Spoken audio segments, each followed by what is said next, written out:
Okay, this is a wonderful rates lab. I've seen this in Flynn Scientific and Bob Worley in his Microscale book. This is just great.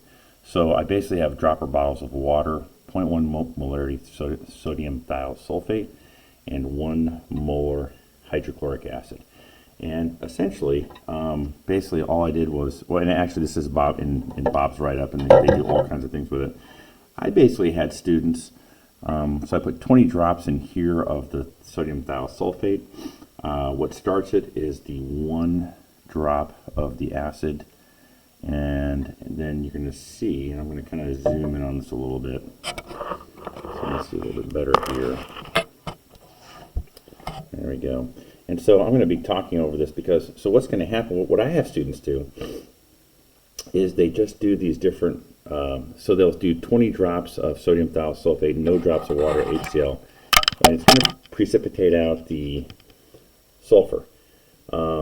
Then you do like 18 drops of thiosulfate, 2 drops of water, 15 drops of sulfate, 5 drops of water, 10 and 10, and a series of combinations. And essentially, and then I have kids videotape each one, because what happens is that it gets really cloudy, as we're going to start to see here. Okay, kind of stir it off a little bit, but it'll get cloudy. And so they videotape it, and they take the time, and then one of the things that happens is, as you get the time, that starting to see a little wisp of a cloud. And they always ask, well, how do I know when I should stop it, because it just looks cloudy? Well, because they videotape it on their phones, they can always go back and refer to it. They have, when they put the HCl in, that's the start. And I just tell them, you can use your phone to get as consistent as possible to where the cloudiness shows up. Now, supposedly, this gives off a little bit of sulfur dioxide, which can be a little smelly. Bob talks about using carbonate, sodium carbonate, to stop the reaction if you need to capture the SO2. We just haven't had a problem with it. It's really a microscale. And here's the other great thing I like about this. I can get these set up here, these bottles set up.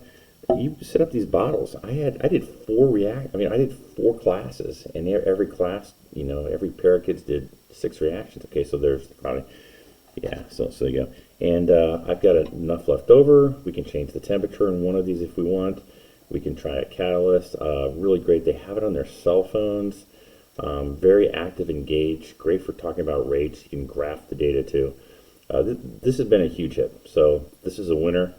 It's a great rates lab, and again, it's from Microscale Chemistry, and also Flynn Scientific has a version, but I really like Bob's version.